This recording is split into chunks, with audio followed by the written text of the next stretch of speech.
দেখো বন্ধুরা, আজকে আমি একটু অন্য রকমভাবে এই মুরগির মাংস রান্না করব। তোমরা অনেকে অনেক রকমভাবে করো, মনে হচ্ছে তোমরা এভাবে কখনো করোনি। আমি তোমাদের যেভাবে দেখাবো বন্ধুরা, তোমরা দেখতে থাকো। বন্ধুরা, এদিকে আলু ভাজা হয়ে গেছে।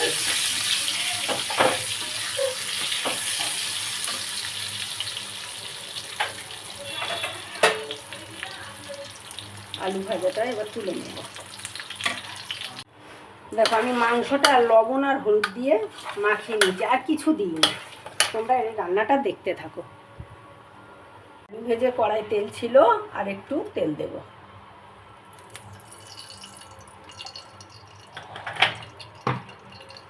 এবারে তেলটা একটু গরম হয়, মাংসগুলো অল্প অল্প করে দিয়ে ভেজে নেব। এই মাংস ভেজে নিলে গোটা গোটা থাকবে, মাংস একটাও ভাঙবে না।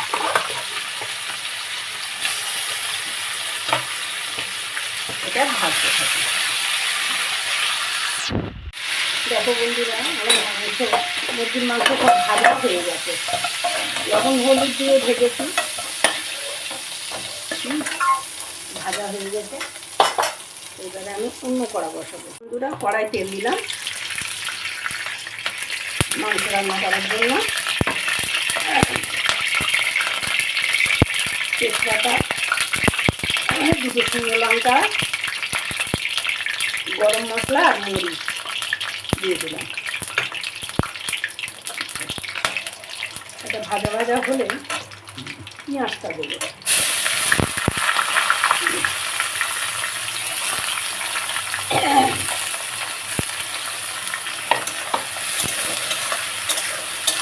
এবার করতে থাকি পেঁয়াজটা। কাজু বাদাম দিয়ে দিলাম, গুঁড়ো করেই দিয়েছি, হাফ গুঁড়ো করে।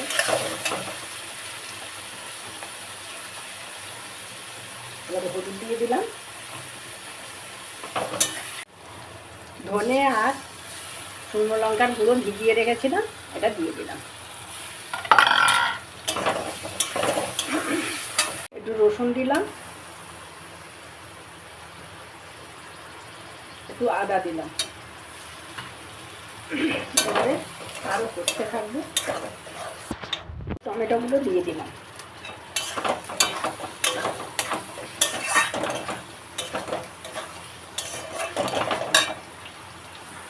ভালো করে কষে নেওয়ার জন্য একটুখানি জল দিলাম, অল্প একটু।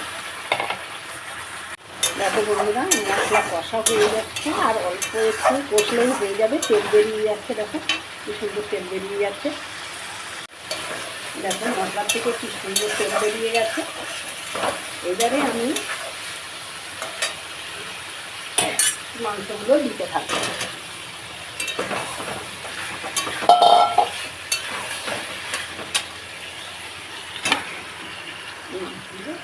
দিয়ে দিলাম। এবার এটা করতে থাকবো। দেখো বন্ধুরা, মাংস কি সুন্দর কষা হয়ে গেছে। এর আর সামান্য একটুখানি জল দিয়ে এটা শুধু ঝোল তো করবো না, গামাখাই করবো, শুকনো শুকনো মতন করবো। এবারে জল দিয়ে দেবো। মাংস কষা হয়ে গেছে, এই গরম জল দিয়ে দিলাম, বেশি দেবো না।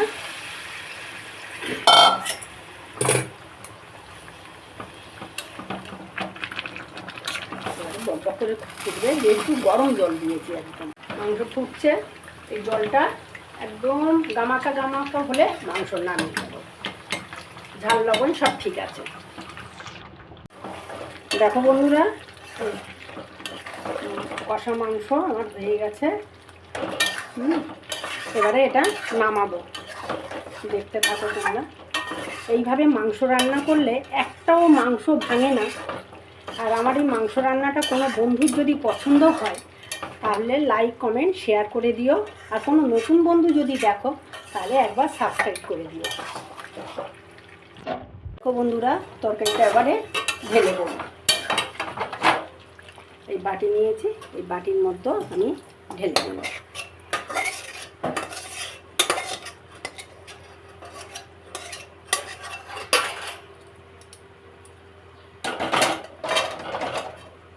তোমাদের পছন্দ হয় কি দেখো, যদি পছন্দ হয় লাইক কমেন্ট শেয়ার করে দিও। পুরো ভিডিওটা দেখার জন্য বন্ধুদের ধন্যবাদ।